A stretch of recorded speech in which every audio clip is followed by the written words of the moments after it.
show us the Father, and we will be satisfied, says Philip in today's gospel reading.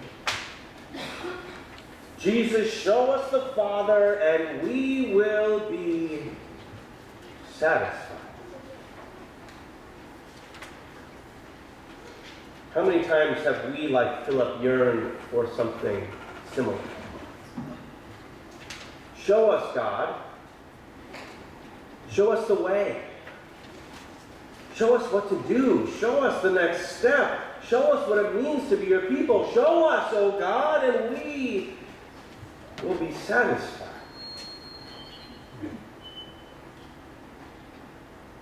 Well, today is Pentecost, dearly beloved people.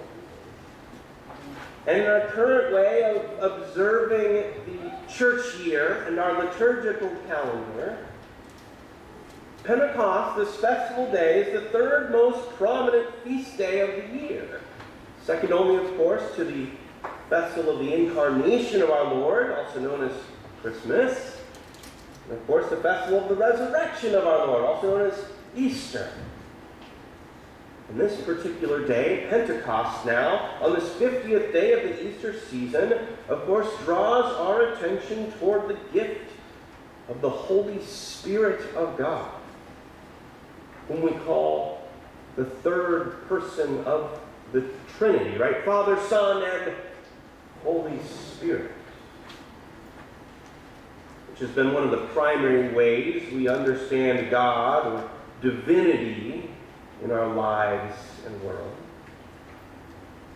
But the interesting thing about the Holy Spirit is that there's not just one way to think about who the Spirit is and the works that she does.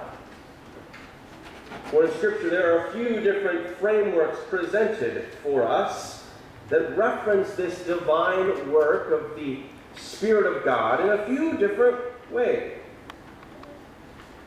For the book of Acts, of course, that we hear from today, references the work of the Holy Spirit as a fiery presence who breaks through the language barriers of the world and helps the people receive the good, liberating news of God and understand it in ways that allow all of them, despite their native tongue, to respond generously and be part of that good news. That's the book of Acts. While the Gospel of John presents a very different kind of Holy Spirit movement. The Gospel of John talks about the Holy Spirit as an advocate, one who speaks up for us when we need representation, like as in a courtroom perhaps, and who then calls us forth to be witnesses for one another, testifying to God's work in our lives and in our world. And they complements that understanding of the Spirit in Acts. They work together. But in the Gospel of John, this talk of the advocate, of course, this talk of the advocate comes as Jesus' response to Philip's question that he says. Philip's statement saying, show us the Father and we will be satisfied. Of course, Jesus says, you have seen God, Philip. If you know me, you know God. And if you know God, you will love. And God will send the Spirit, the advocate, to be with you forever. And God has sent the Spirit to be with us forever. And whenever truth is spoken, whenever this sort of love liberates and sets us free from all the death that binds us, when we are made right as God's people in these ways, that's the work of the Spirit in our world. Which we also experience profoundly and succinctly, especially in this Pride Month that we're in now. As we celebrate the grand diversity, the liberating diversity of humans created in the image of God in many ways, and of course remember the origins of this Pride movement. In those Stonewall riots in New York City 50 years ago, when the LGBTQ community there resisted the police brutality they were experiencing and stood up to that abusive power in ways that helped provide a new beginning that deconstructed the dehumanization they were experiencing so that they might begin anew and have the freedom God intends in our world. For indeed, pride is a sign of freedom. And indeed is a work of the Spirit. And it's a sign of God's divinity breaking through into our lives as we continue to figure out what it means to be who we are. And it's this bit of figuring out who we are that we uplift in a very special way today with confirmand Erin. For she has talked about what it means to be who she is as a follower of Jesus in this community and in the world today. Of course, Erin shared her faith statement you might have seen in the grace note, and it's in the back of the bulletin today if you'd like to reference it later. And Erin, one of the things you talk about is the way that we figure it out as we go.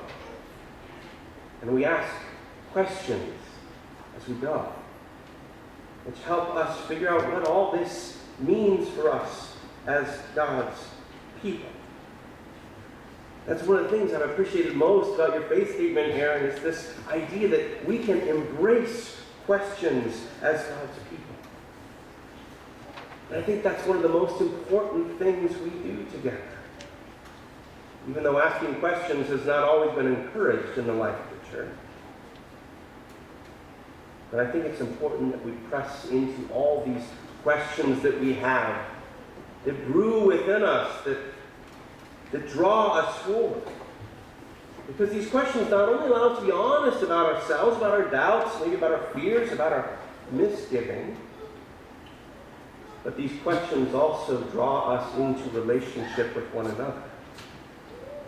And into relationship with God's people wherever we're gathered, around tables, around stories like these we hear today, or around one another in the varying parts and places of our lives beyond this sanctuary.